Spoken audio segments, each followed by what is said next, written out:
Bismillahirrahmanirrahim. Assalamualaikum warahmatullahi wabarakatuh. Alhamdulillah. Alhamdulillahi rabbil alamin wahdahu wassalatu wassalamu ala asyrafil anbiya'i wal mursalin wa ala alihi wa ashabihi rasulillahi ajma'in. Wa tabarakallahu radhiyallahu ta'ala anhu Sayyidina Abil Abbas Ahmad bin Muhammad At-Tijani radhiyallahu anin nabi amin. Wa barakati jami'i khalifatihi wal muqaddamihi wal muhaddisin wal mufassirin wal mujahidin minal muslimin wal muslimat bi syafaati Rasulillah sallallahu alaihi wasallam. Amma ba'du.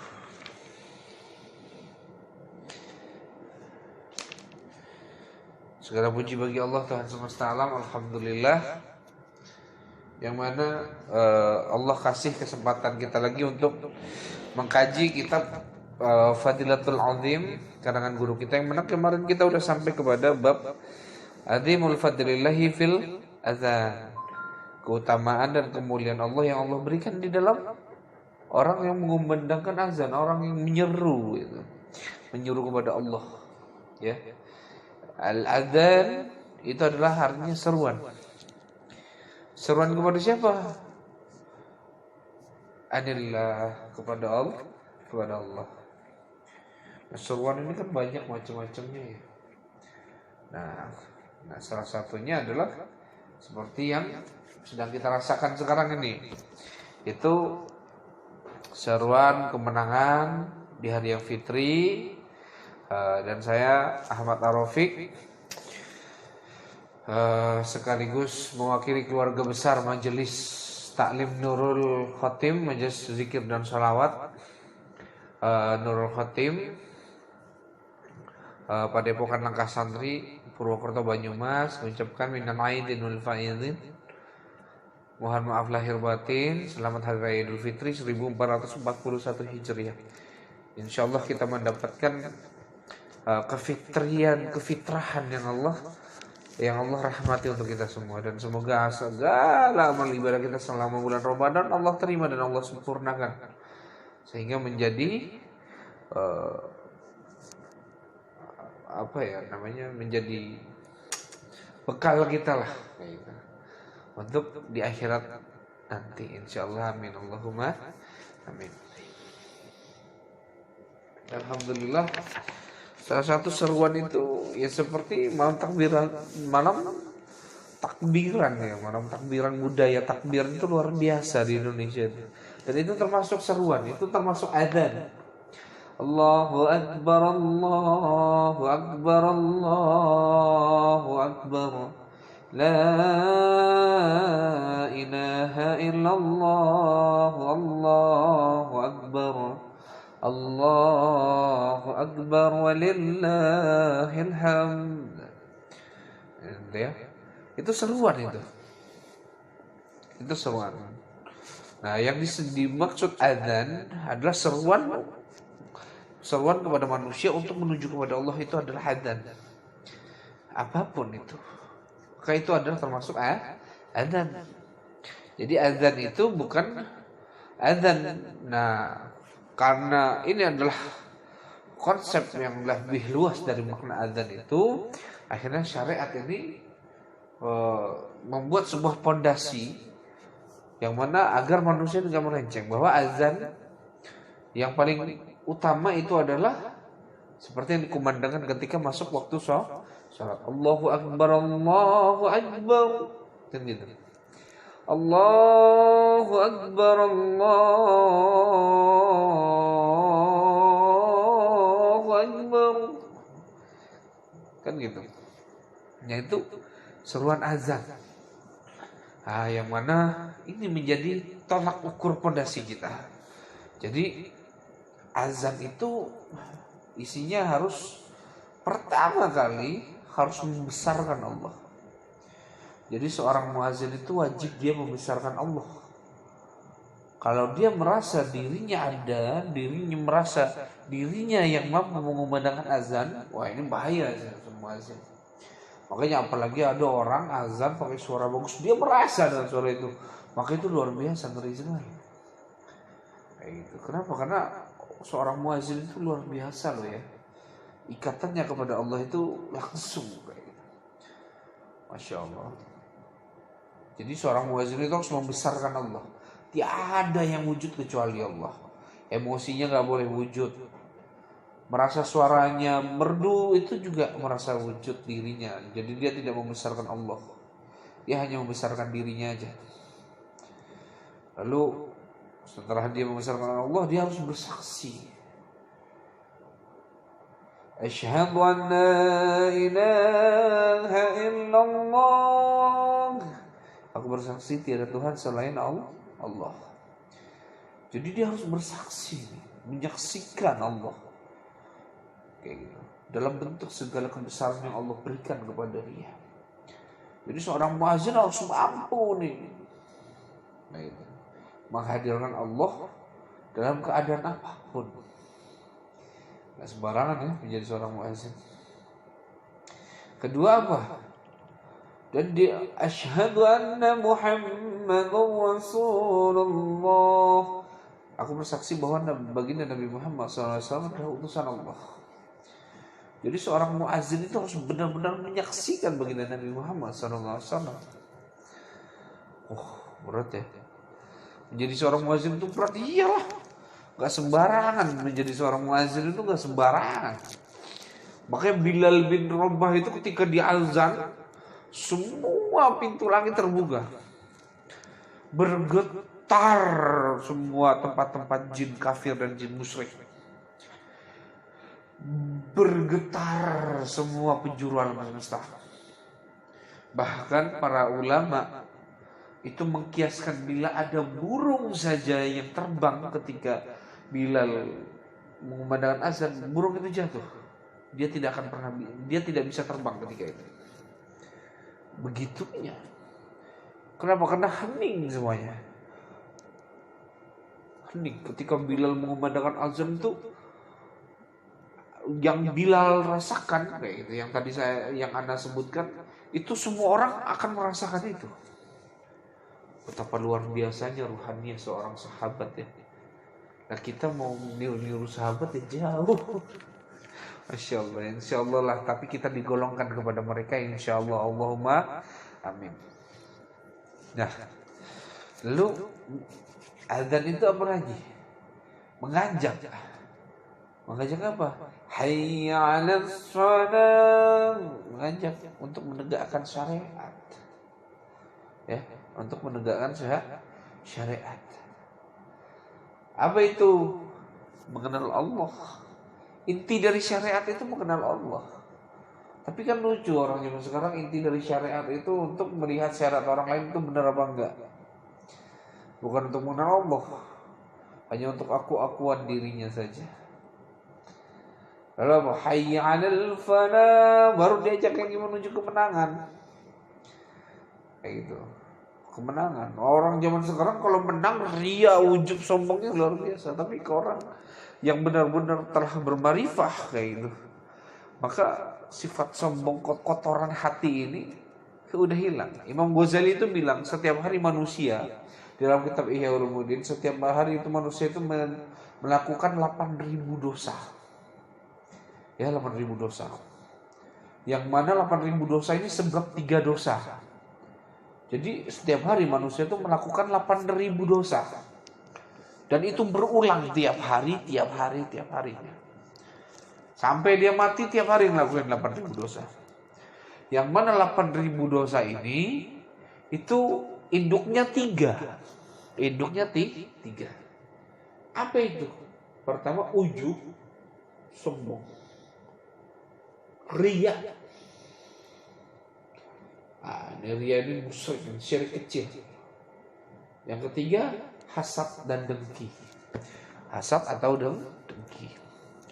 Nah, 3 dosa ini adalah induk dari 8.000 dosa besar.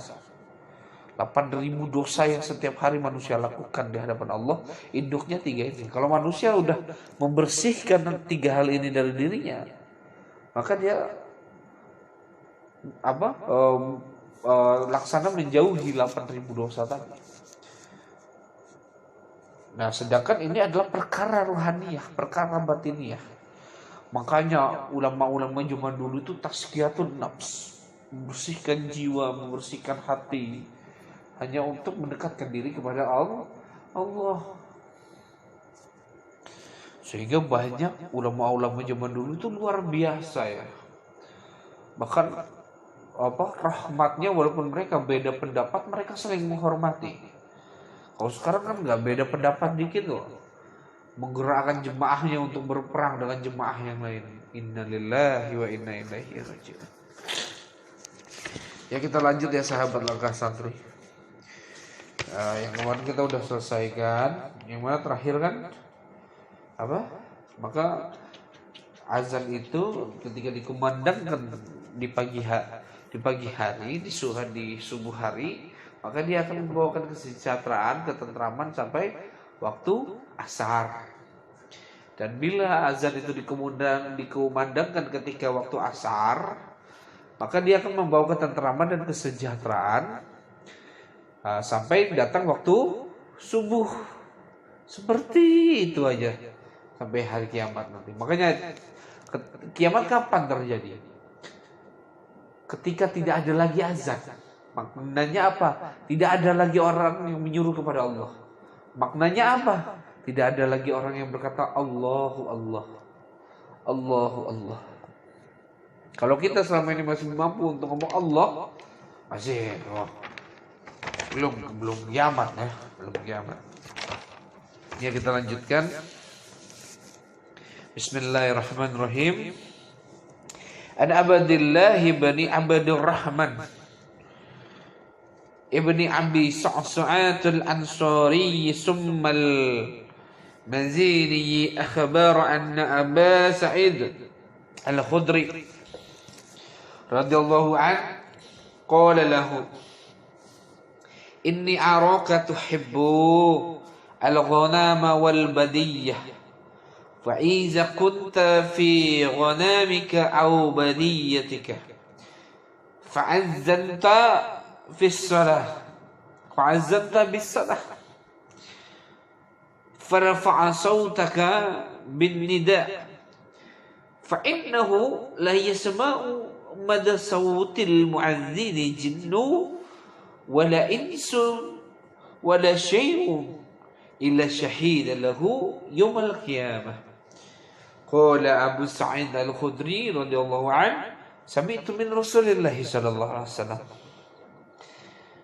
Ya, jadi ada sebuah hadis ini ya yang diriwayatkan oleh Imam Malik dan Imam Bukhari, yang mana disahihkan juga oleh Imam An-Nasa'i dan Imam Ahmad serta Imam Baihaqi, dan juga termaktub dalam kitab-kitab hadis sahih karangan Ibnu Hibban dan Ibnu Khuzaimah. Apa itu?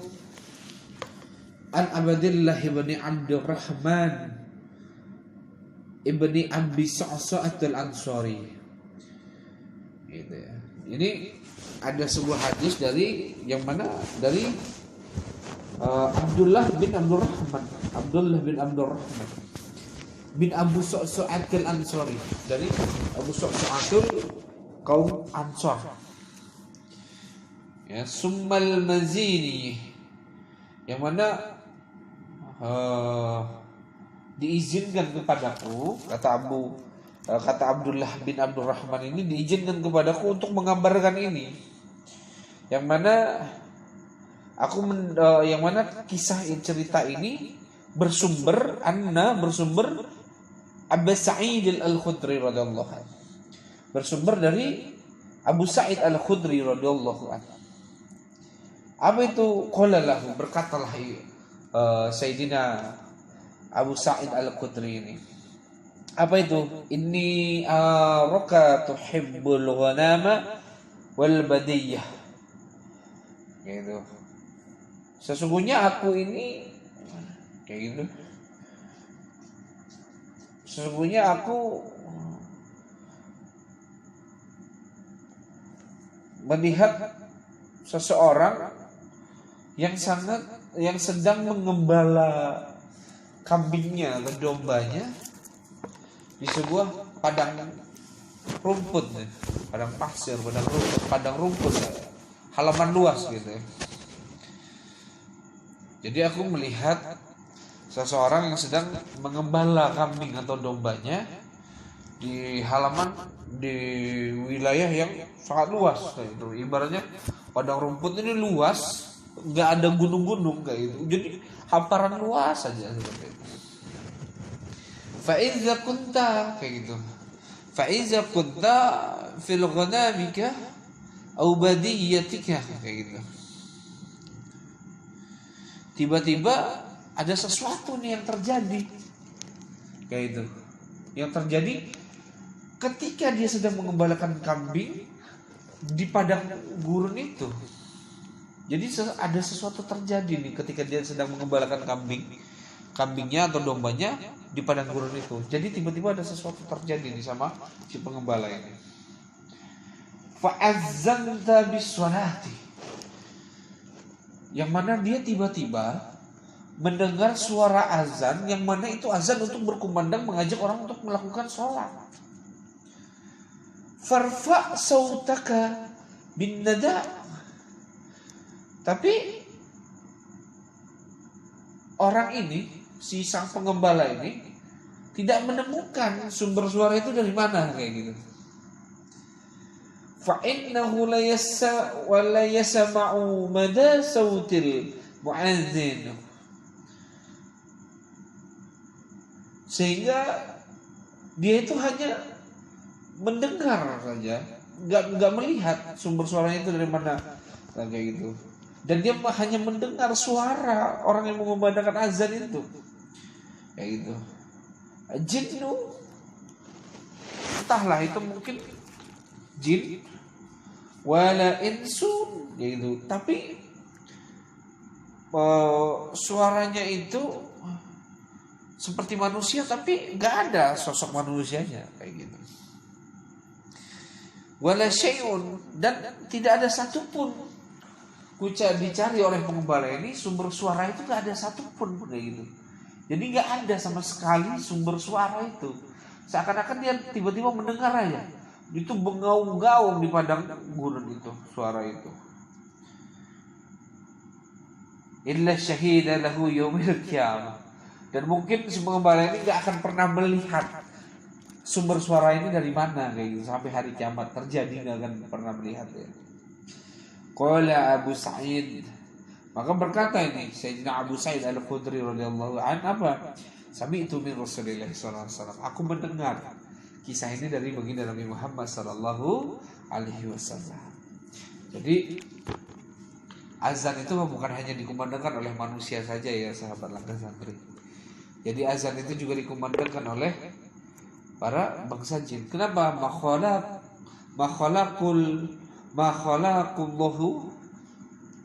Makhalaqul insi wal jinni illa liya'budun.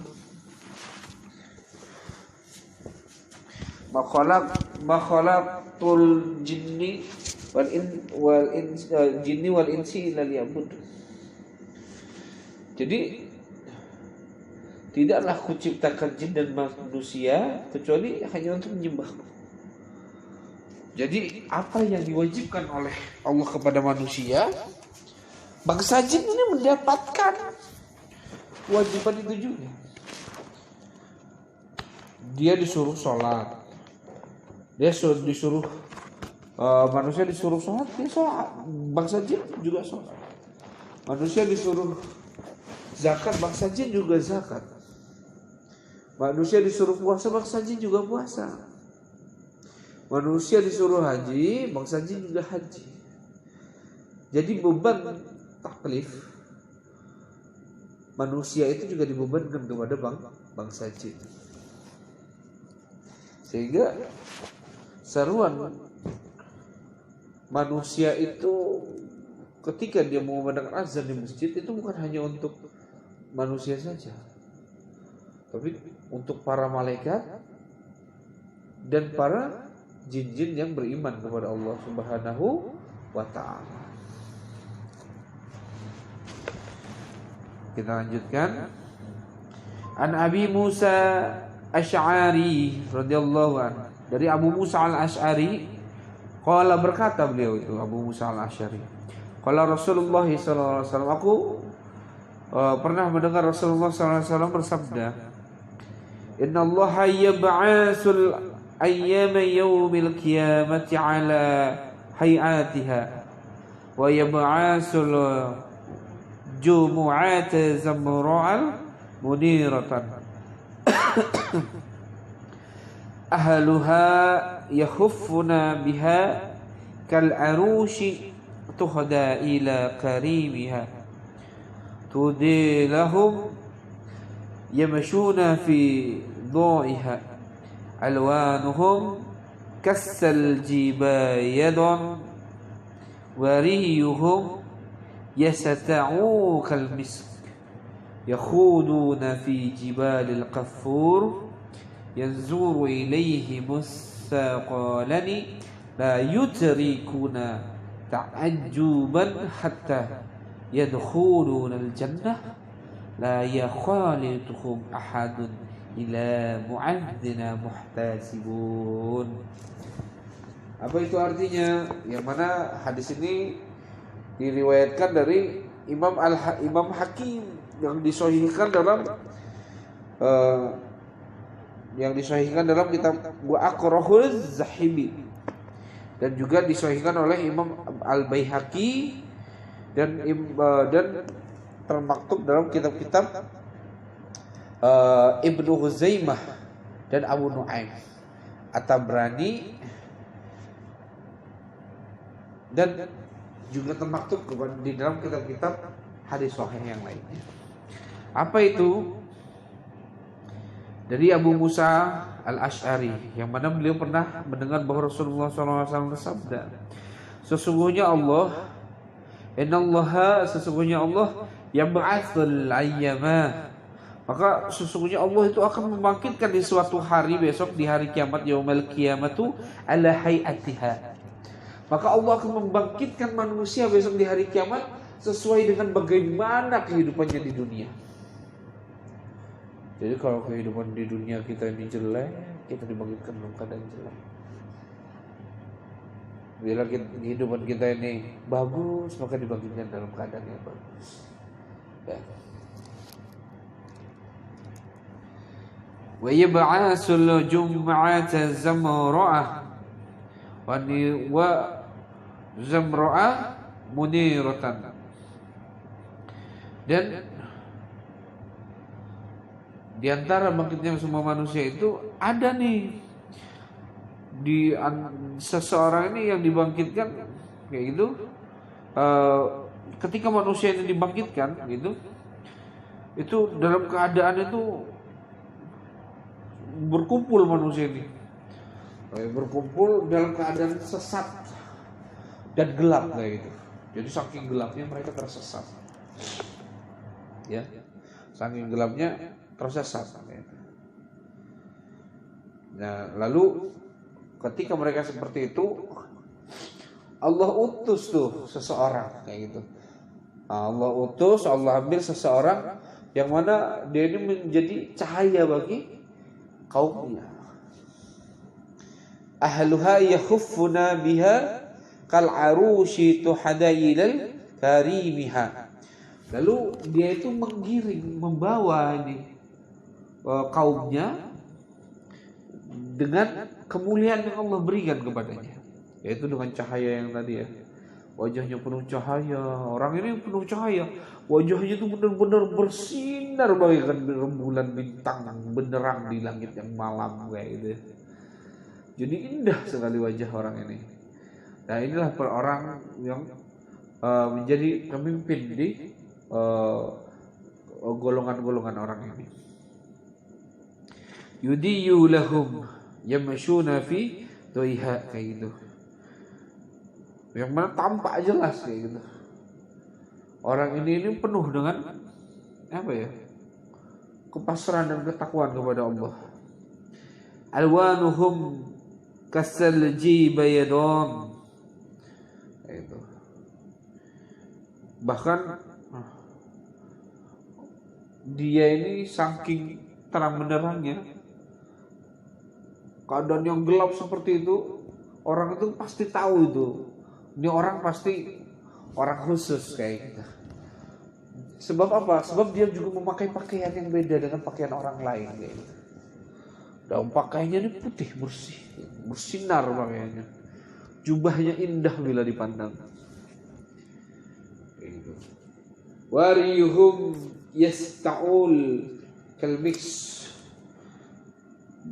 dan bila berhembus tuh angin kepada dia, maka orang-orang akan mencium bau kasturi dari tubuhnya. Yakhuduna fil jibalil khafur, dan dia itu seperti terjaga gitu. Orang kan dibangkitkan dalam keadaan yang jelek gitu. Tapi ini orang kayaknya dari mati sampai dibangkitkan lagi terjaga jasadnya, indah kayak itu. Oh, bersih. Itu nggak ada cacat sama sekali. Seakan-akan itu dia dibangkitkan dari gunung kapur. Gunung kapur itu kan, gunung kapur itu pun apa? Adalah salah satu alat untuk pembalseman ya. Jadi biar mayat-mayat itu awet. Kebanyakan kalau orang zaman dulu itu meletakkannya di gunung kapur kayak gitu. Nah ini seperti dia dibangkitkan di gunung kapur kayak gitu. Kenapa? Karena jasadnya benar-benar gak ada yang rusak. Maksud gunung kapur ini, sebagian ulama ada yang bilang es ya, gunung es kayak gitu. Kan kalau mayat diawetkan di suhu yang minus derajat yang sangat tinggi, kan awet mayatnya ya. Dan banyak sekali ya akhir zaman ini mayat-mayat yang ditemukan di kutub utara atau kutub selatan dan masih awet, bahkan udah meninggal mungkin 10.000 tahunan kayak itu, masih awet tanpa bahan-bahan pengawet ya pada mayatnya, tapi tetap awet sebab udara dingin itu.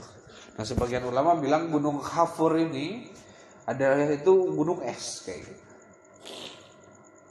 Yanzuru ilaihi Musa qalani la yutarikuna ta'ajuban hatta yadkhulul jannah.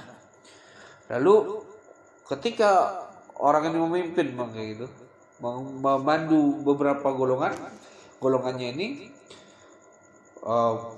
dia ini yang memimpin golongannya ini bersama golongannya udah takjub dengan ini. Rupanya ketika golongan ini mengajak, rupanya ketika dia sedang berjalan tiba-tiba mereka udah pada sebuah tempat yang mana itu membuat mereka takjub. Jadi tempat itu tuh sangat indah. Tempat itu sangat menakjubkan kayak gitu. Jadi nggak akan ada keadaan keindahan seperti itu ketika di dunia itu nggak ada.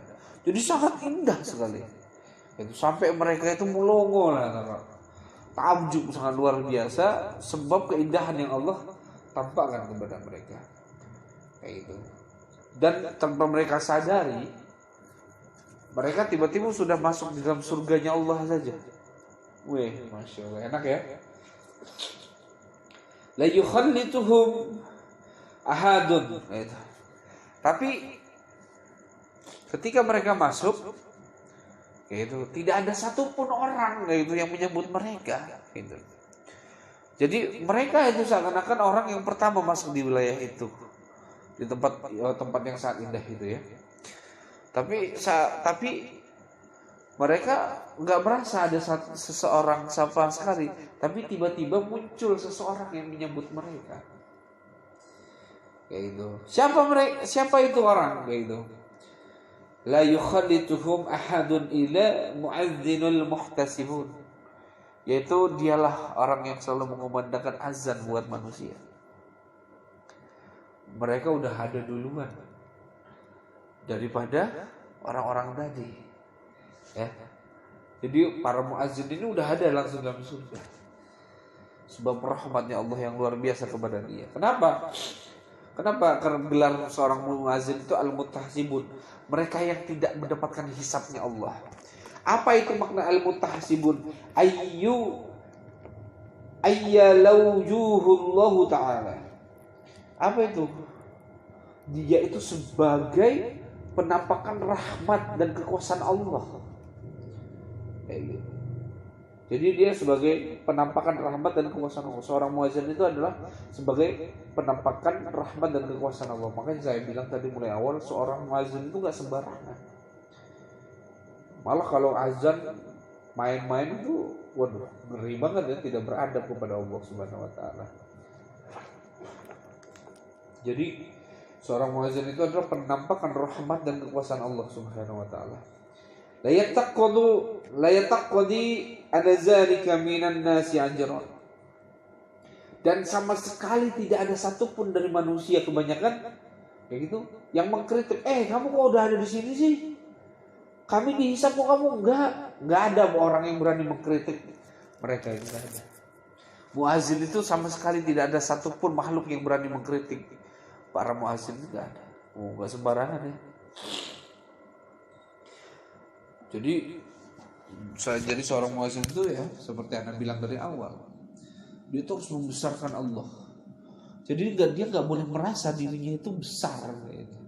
Entah karena suaranya, entah karena rupanya, entah karena perawakannya, entah karena materinya, entah karena bajunya, entah karena dia dapat jabatan apa di masjid itu, lalu dia azan.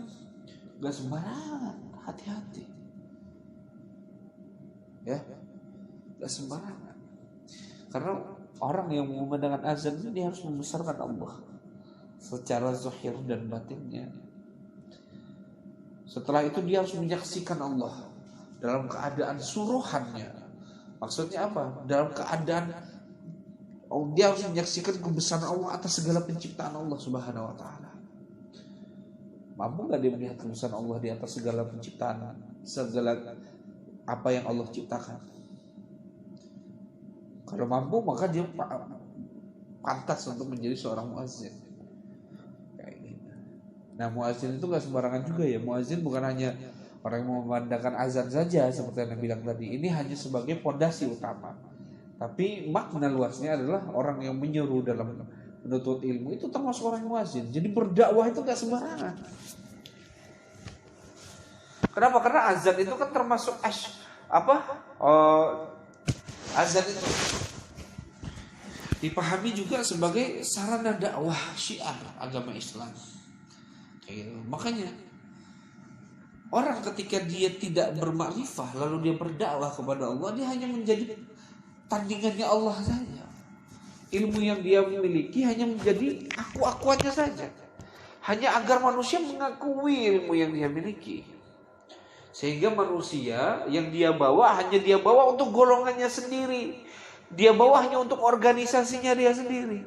Dia bawa hanya untuk kepentingan kelompoknya sendiri. Tapi dia tidak membawa secara kafah para manusia kepada Allah Subhanahu wa taala. Betapa pentingnya makrifah di hadapan Allah Subhanahu wa taala. Kenapa? Karena Allah tidak melihat lahiriahmu. Allah itu melihat batinmu. Bagaimana keadaan ruhmu, jiwamu di hadapan Allah Subhanahu wa ta'ala. Jadi gak ada sama sekali orang yang mampu mengomentari seorang muazzin. Bukan orang yang memandangkan azan saja, tapi orang yang menyuruh kepada Allah. Jangan kita sepelein itu. Gak sembarangan. Kalau seorang muazzin saja gak bisa disepelein, apalagi para ulama. Bila para ulama saja gak bisa disepelein, apalagi para wali. Bila para wali saja tidak bisa disepelekan, bagaimana para arif? Bila para arif saja tidak bisa disepelekan, bagaimana para ahlillah? Masya Allah, la hawla wa la quwata illa billah. Allahumma salli ala Sayyidina Muhammad. Kita lanjutkan sahabat. Qala Rasulullah sallallahu alaihi wasallam, "Law ya'lamun nasu ma fit ta'dhin la tadarab 'alaihi bisuyuf." Masyaallah. Jadi Rasulullah SAW bersabda nih, yang mana diriwayatkan oleh Imam Ahmad ya, Imam Ahmad, yang mana hadis ini bersanad sampai Sayyidina Abu Sa'id Al-Khudri radhiyallahu anhu. Ya, dan ini sahih ya. Dari Ibnu Hamid, yang mana artinya yang qala Rasulullah sallallahu alaihi wasallam, laula ya'lamun nasu ma fi ta'zini, seandainya saja manusia tahu rahasia Allah, apa yang Allah tanamkan, letakkan di dalam menyeru kepada Allah, mengumandangkan azan, menyeru kepada Allah, lataddaraba alaihi bisuyuf, maka manusia itu nggak akan saling berdebat. Ya, kalau manusia tahu rahasia di balik azan, hakikat di balik azan, hikmah di balik azan, maknawiyah di balik azan, manusia nggak akan debat. Kalau kita kan enggak, salah dikit debat, beda paham dikit debat, ya, beda perawi hadis saya debat. Gak usah jauh-jauh, gak usah jauh-jauh, ya, gak usah jauh-jauh. Apa? Sini tahlilan, sana nggak tahlilan, debat.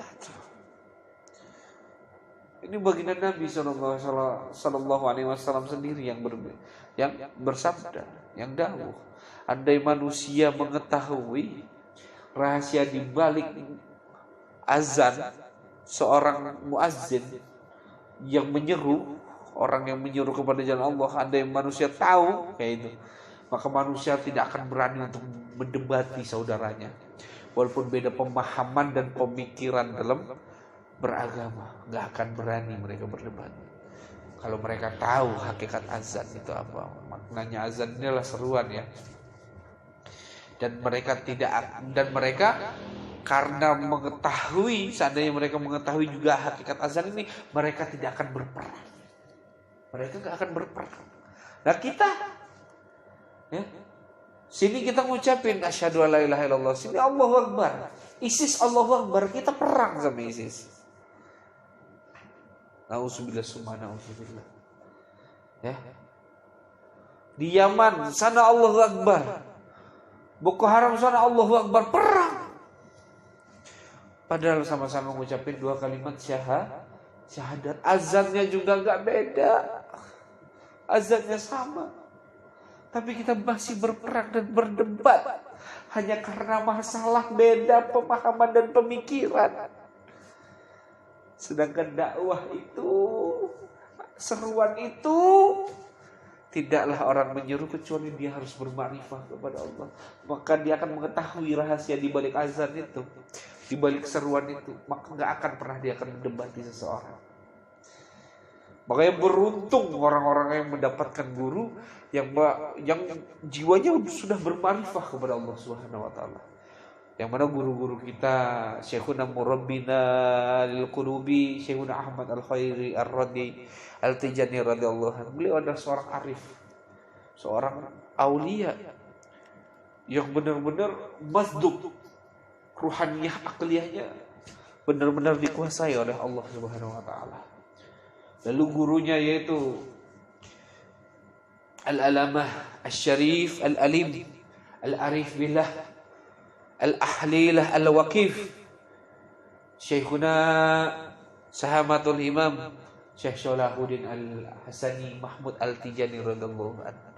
Beliau adalah seorang ulama dan perawi hadis zaman sekarang yang mana hafal 300.000 hadis dan telah membuat tafsir Quran sebanyak 30 jenis tafsir Quran.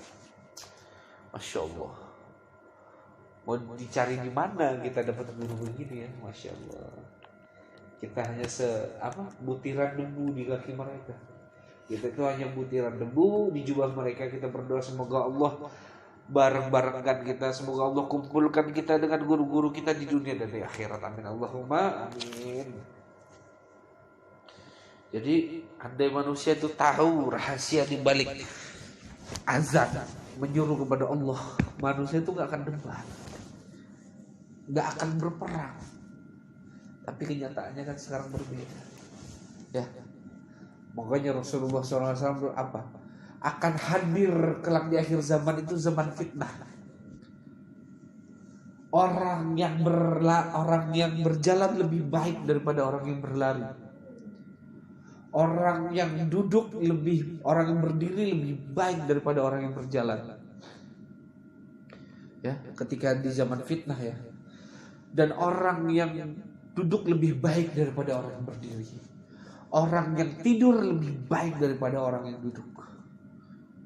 Dan orang yang menutup telinganya, matanya, mulutnya sebab fitnah zaman, maka dia lebih utama, lebih baik dia menutup telinga, matanya, dan mulutnya daripada dia ikut campur tentang fitnah akhir zaman ini. Maksudnya apa? Ikut komentar aja, satu kalimat saja, maka dia termasuk orang yang digolongkan kepada orang-orang yang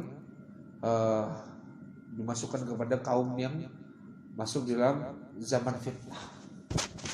Jadi Rasulullah nyuruh tuh, kalau kalian masuk dalam zaman fitnah, kalau tidur aja udah tidur. Kata Rasulullah, udah tidur. Kalian tidur, sholat wirid, kalau udah masuk zaman fitnah. Nah kita ini udah di pintu zaman fitnah. Kita belum masuk. Kita udah di pintunya. Tapi masih banyak kita belum sadar kayak gitu. Semoga Allah kasih kepada kita ini taufik, kekuatan untuk kita ini sadar atas keadaan zaman dan waktu yang mana. Semoga Allah jadikan kekhilafan kita itu adalah jalan menuju rahmatnya, insyaallah, amin Allahumma amin. Kita lanjutkan sahabat langkah santri. Qala Rasulullah sallallahu alaihi wasallam, salasatu ya'simuhumullahu ta'ala min azabi kibr. Ada 3 perkara yang mana Allah itu tidak akan menghukum, tidak akan menghisap. 3 perkara yang mana Allah akan membiarkan hamba ini. Dia tidak akan diapa-apain di alam kubur, dia tidak akan disiksa, dia tidak akan dimarahin, dia tidak akan diazab, itu enggak akan. Kalau manusia ini ada 3 perkara, salah satunya aja ada, maka dia termasuk orang yang selamat di alam kubur. Apa itu? Asyhad. Asyhad. Siapa itu? Orang yang mati syahid. Jadi orang yang mati syahid itu tidak disiksa di alam kubur. Ya, dia dikasih nikmat Allah. Allah curahkan rahmatnya kepada orang itu. Wal mu'adzinu, dan orang yang berseru kepada manusia untuk terus kepada Allah, mengumandangkan azan, mendakwahkan ilmu-ilmunya, menunjukkan kebesaran rahmat Allah kepada manusia, menunjukkan keindahan rohaniyah yang Allah berikan kepada manusia. Nah, orang-orang seperti ini disebut al-mu'adzin, orang-orang yang menyuruh. Wal muttawfa yaumal jum'ah wa lailatul jum'ah, dan orang yang meninggal ketika di hari Jumat atau di malam Jumat. Jadi ada 3 orang yang tidak akan dihisab di alam kubur. Siapa? Pertama, orang yang mati syahid. Kedua adalah orang yang berseru kepada Allah, kepada manusia untuk menuju Allah. Dan ketiga adalah orang yang meninggal di hari Jumat atau orang yang meninggal di malam Jumat. Nah, ada yang bilang, kalau orang yang gak sholat sama sekali kayak gimana gitu? Ya, dia akan mendapatkannya. Ada yang bertanya dulu Anda masih ingat, ada yang bertanya, kalau misalnya itu orang gak pernah sholat sama sekali, ya itu bentuk rahmat Allah kan. Allah berhak untuk memberikan ampunannya kepada siapapun, ya toh. Mau dia gak sholat, tapi kalau Allah ridho sama dia gimana? Masa Allah meridhoi sifat buruknya? Enggak, siapa bilang Allah ridho dengan sifat buruknya? Tapi kan kita nggak tahu dia ketika meninggal dia taubat atau enggak di dalam hatinya. Entah mungkin karena taubatnya Allah mengangkat dia menjadi kekasihnya. Ada sebuah kisah dari kisah Israiliyat, hikayatul Israiliyat, dari kisah-kisah Bani Israel. Jadi suatu hari Nabi Musa itu disuruh sama Allah itu untuk mencari jenazah kekasih Allah Subhanahu wa taala di pinggir jurang yang mana matinya mengenaskan. Ya. Matinya mengenaskan. Nah, lalu Nabi Musa karena diperintahkan Allah, oke lah, siap. Lah baik ya Rabb, lah baik. Nah, ya udah akhirnya Nabi Musa turun ke dasar jurang lalu dicari itu mayat. Ketika Nabi Musa nyari, tak. Dicari, wah, ini ada mayat nih. Wah, ini mungkin kekasih Allah. Dideketin sama Nabi Musa. Wah, Nabi Musa kaget. Kenapa kaget bukan kepalang? Karena mayat itu adalah seorang penjahat kelas kakap lah di kampungnya. Kerjanya judi, mabuk, zina, rampok, bunuh, mabuk, judi, zina, rampok, bunuh, mabuk, judi, zina, rampok, bunuh. Itu aja kerjanya. Tiap hari. Nabi Musa ketika dia melihat meninggal, alhamdulillah. Kata Nabi Musa. Ketika melihat mayat ini, Nabi Musa bilang, alhamdulillah. Ya. Lalu Nabi Musa jalan ke kita. Dicarinya sepanjang jurang, nggak ketemu. Balik lagi, bolak-balik sampai dia bermunajat kepada Allah. Ya Rabb, di mana? Mayat kekasihmu itu di mana ya Rabb? Ada Musa di ujung sana. Oh iya, ya udah, pergi Nabi Musa. Ketemu lagi sama mayat yang tadi. Alhamdulillah, Nabi Musa senang dia meninggal. Ya udah mati mampus. Oh, berarti kampung aman gitu ya. Dicari bolak-balik. Bermunajat, ya Rabb, nggak ada ya Rabb. Hai Musa, engkau telah bertemu dengannya. Ya Rob, di jurang ini aku telah telusuri seluk-beluknya, kata Nabi Musa. Tidak ada satupun mayat kecuali itu mayat itu si berandalan kurang ajar itu. Kata Nabi Musa alaihi salam. Hai Musa, kayak gitu. Lah baik ya Rob. Ya itu kekasihku. Kaget Nabi Musa. Nabi Musa kan kaget. Kaget bukan kepala Nabi Musa. Kok bisa ya Rob? Kok bisa orang seperti itu menjadi kekasihmu? Aku benar-benar, dia ini seorang pendosa ya Rob. Dia kerjanya tiap hari mabok judi, zina, rampok, bunuh orang. Mabok judi, zina, rampok, bunuh orang. Tiap hari kerjanya. Kok meninggalnya jadi kekasihmu ya Rob? Ya Rob, kayak itu. Izinkan aku mendengar perkara ini yang aku tidak mengetahuinya kecuali hanya engkau saja yang mengetahuinya ya Rabb. Baiklah Musa. Allah menceritakan, hai Musa, benar selama hidupnya dia itu selalu melakukan maksiat, tenggelam dalam dosa, tenggelam dalam lumpur hitam yang membuat dia itu terpuruk dalam lahiriah dan batinnya. Kayak gitu. Tapi ketika dia sakaratul maut, wahai Musa, ketika aku ingin mengazab dia Musa, kayak gitu, ternyata tiba-tiba hati kecilnya berbicara kepadaku. Apa ya Rabb, kata Nabi Musa. Aku sedang murka-murkanya ini Musa, kata Allah. Hati kecilnya ngomong kayak gini, ya Rabb, aku memang hamba yang penuh lumuran dosa. Aku memang hamba yang berlumur maksiat. Tapi aku ini masih hamba-Mu ya Rabb.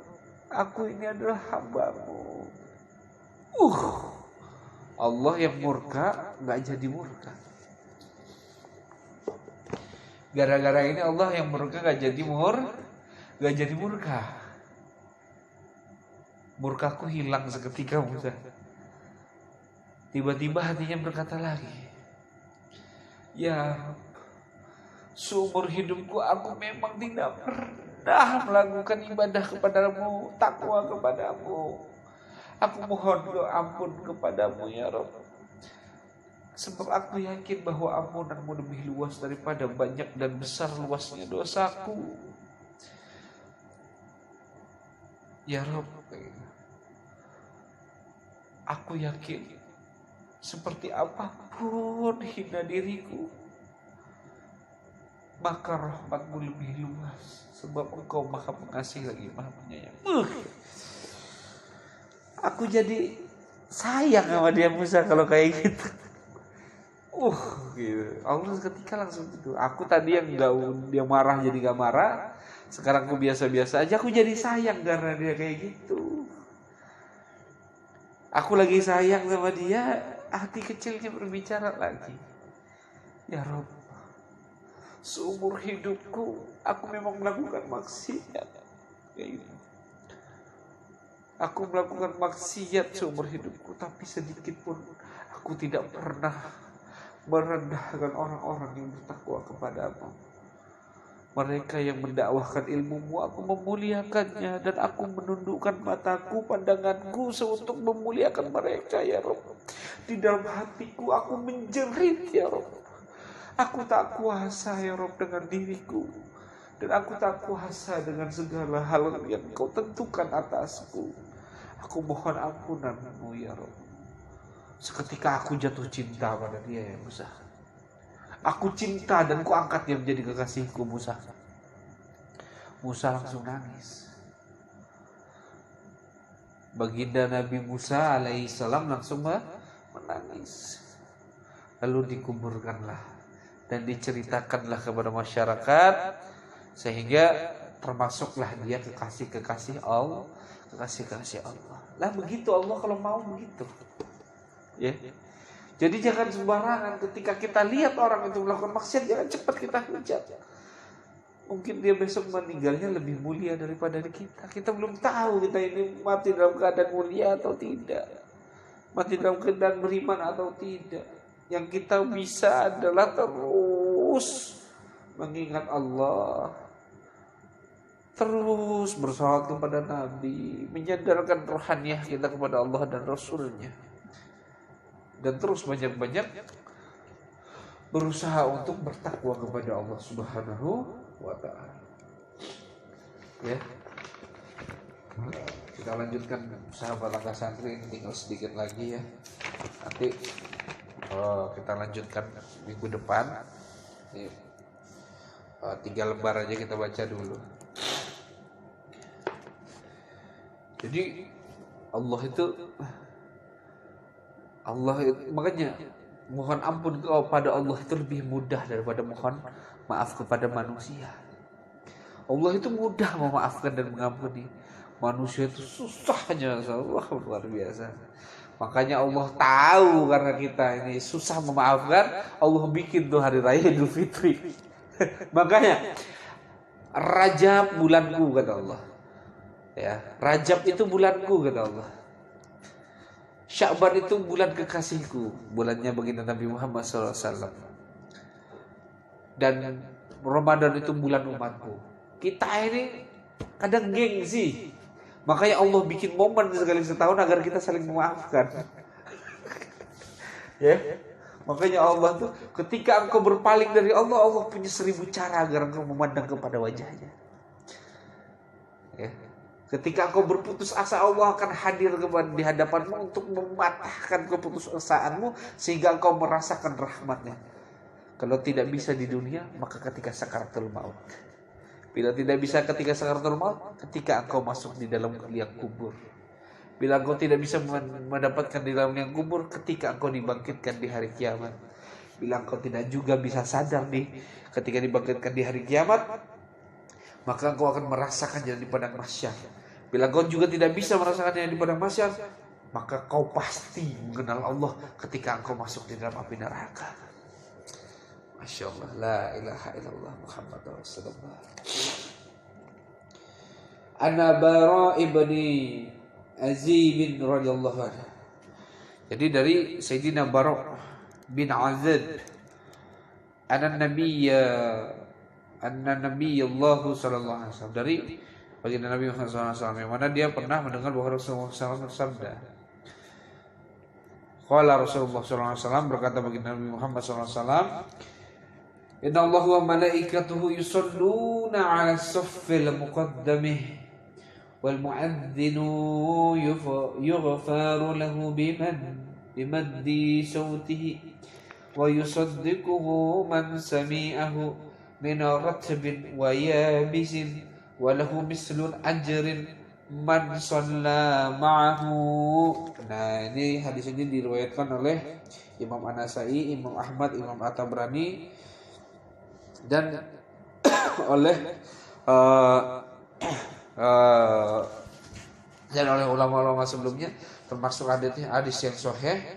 Salah satunya disahihkan oleh Abu Asyikh An-Abara'i bin Azib gitu, yang mana sanadnya sampai dari Abu Syekh sampai Sayyidina Bara' bin Azib radhiyallahu anhu. Apa itu artinya? Yang mana Rasulullah SAW bersabda, Innallaha wa malaikatuhu yusalluna ala suffi wal muqaddami. Sesungguhnya Allah dan para malaikatnya itu menyampaikan salam kesejahteraan. Kepada siapa? Kepada mereka para pendahulu. Jadi pendahulu apa ini? Orang-orang yang menyeru manusia untuk menuju kepada Allah. Itu orang-orang yang bermanfaat kepada Allah. Siapa itu? Para nabi, para rasul, para wali, para aulia soleh, para orang-orang soleh zaman dulu. Ya kayak gitu. Dan mereka itu disebut al-muazzinu. Disebut al-muazzinu, orang yang menyeru kayak gitu. Wal muazzinu yughfaru lahu bimaddi sautihi. Yang mana Allah, yang mana orang-orang para muazzin itu Allah beri ampunan kepada mereka kayak gitu, sebab seruan mereka kayak gitu. Wa yusaddiquhu man sami'ahu min ratbin wa yabisin. Dan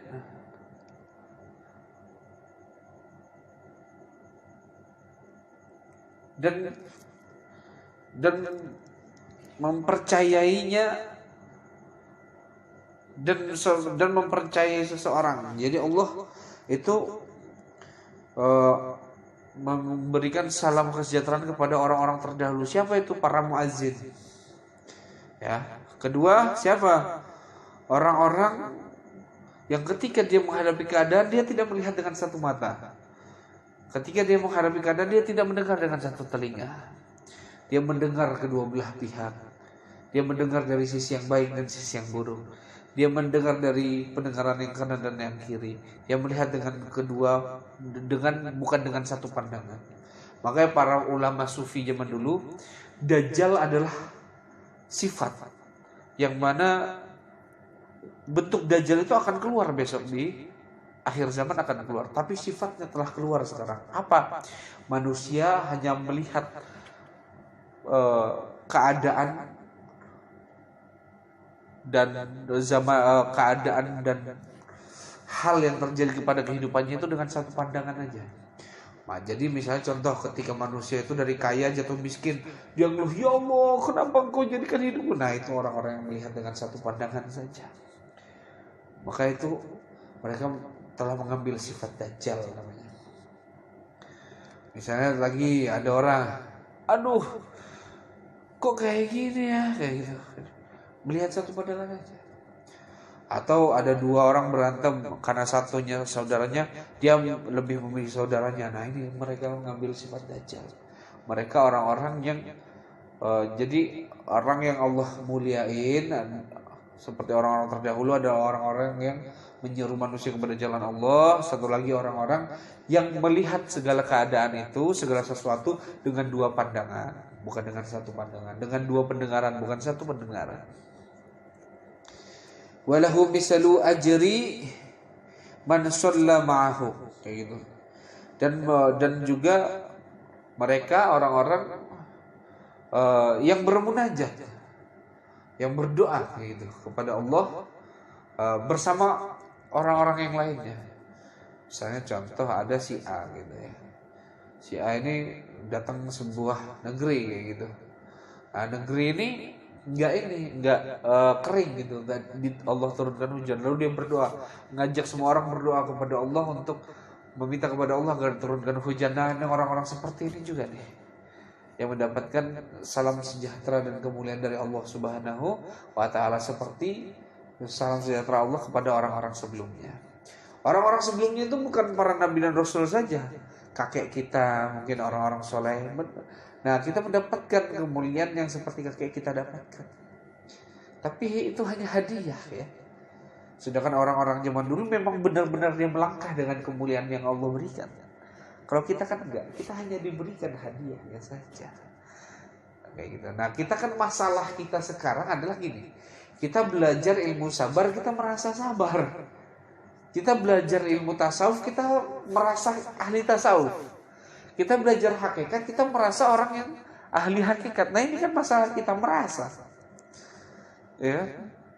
Kita belajar ilmu hikmah, maknawiyah, lugawiyah, nahu sorof, balaghah, sorof, nahu, kalam, itu, tafsir, itu, hadis. Kita merasa seperti seorang muhadis, mufassir, dan mujahid. Padahal kita belum ada apa-apanya sama orang terdahulu. Kita belajar itu, kita diberikan hadiah kemuliaan seperti orang-orang sebelumnya. Tapi orang-orang sebelumnya mendapatkan kemuliaan itu sebab dia berjalan dengan itu. Kita belum berjalan dengan itu. Kita hanya mendapatkan hadiah dan kita merasa seperti mereka. Ini permasalahan kita. Kita nggak sadar bahwa kita ini orang yang masih baru belajar. Kita itu harus berdoa, bersyukur minimal kita itu digolongkan dengan mereka di dunia dan akhirat. Itu saja cukup. Ya, itu saja cukup. Kita digolongkan oleh Allah besok bersama mereka di dunia dan akhirat, itu udah luar biasa. Lebih dari cukup itu. Betapa bahagianya kita kalau dikelompokkan bersama mereka. Insyaallah, Allahumma amin.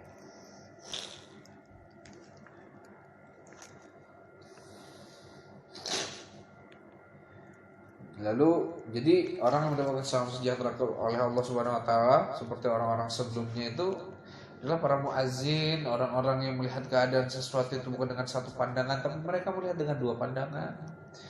Dan orang-orang yang berdoa bersama orang-orang yang berdoa. Kayak gitu. Nah, ini hadis kan diriwayatkan oleh Imam Ahmad ya, tadi udah dijelaskan, dan Imam At-Tabrani.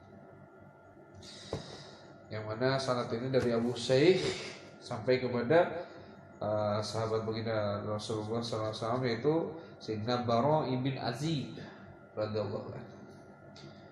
Lalu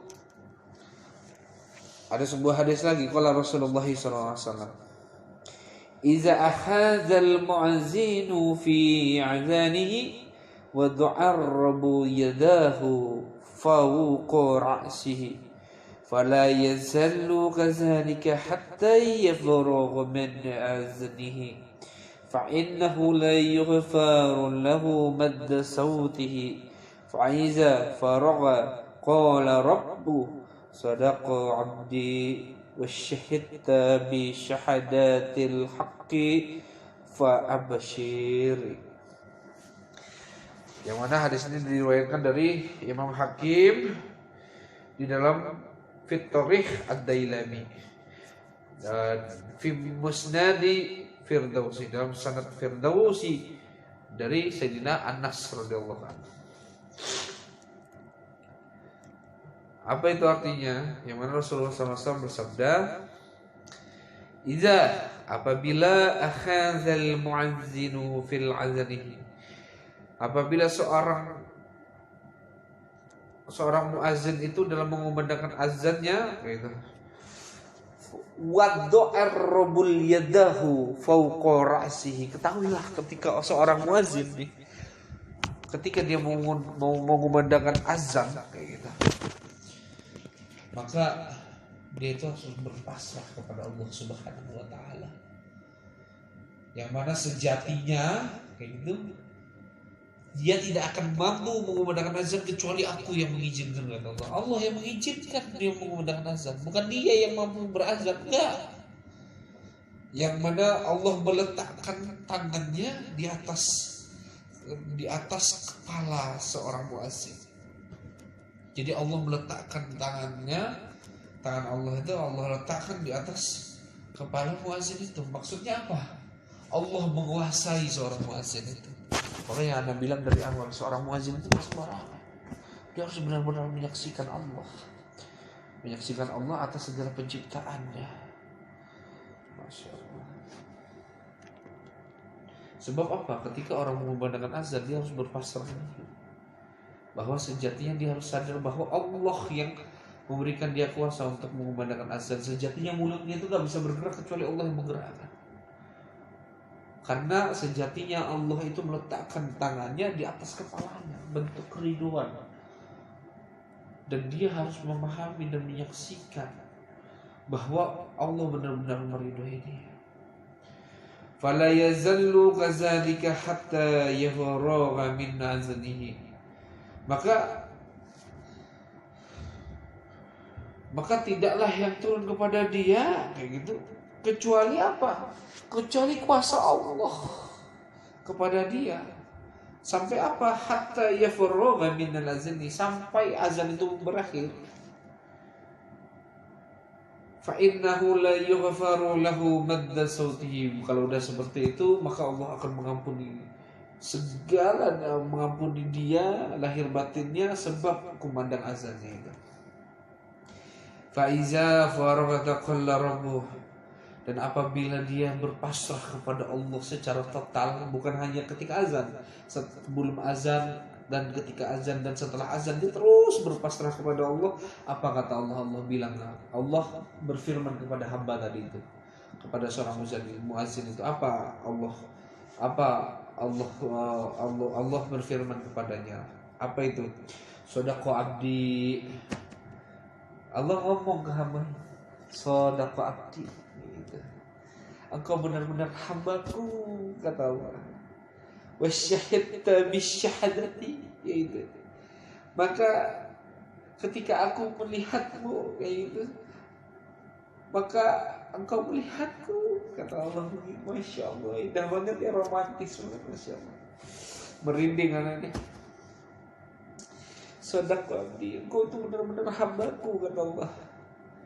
Wasyahidta bisyahadati. Maka ketika aku memandangmu, maka engkau itu memandangku, kata Allah. Memandangku dengan pandangan yang hak, bukan sebenar-benarnya pandangan yang Allah berikan.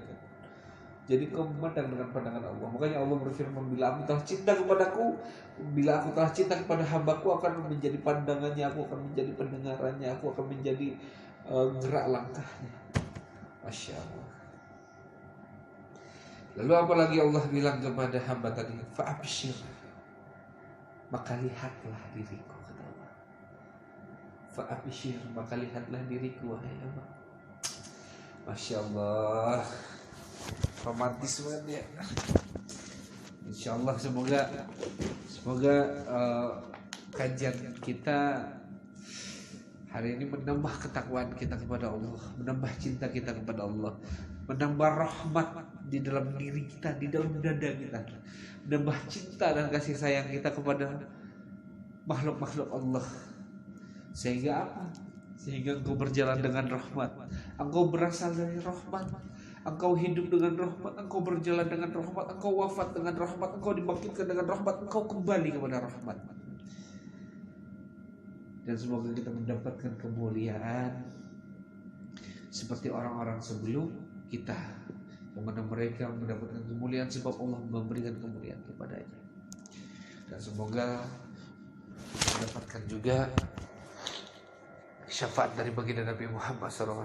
Dan semoga ngaji kita hari ini menjadi salah satu persaksian bahwa kita adalah hamba-hambanya yang rindu padanya, rindu pada kekasihnya, sehingga kita menuntut ilmu agar kita bisa kembali kepadanya dalam keadaan meridhoi dan diridhoi. Dan semoga bermanfaat. Bila ada salah kata ataupun kalimat, ana Ahmad Ar-Rafiq mohon maaf. Wa akhirul kalam wallahu muwaffiq ila aqwamit thoriq. Wassalamualaikum warahmatullahi wabarakatuh.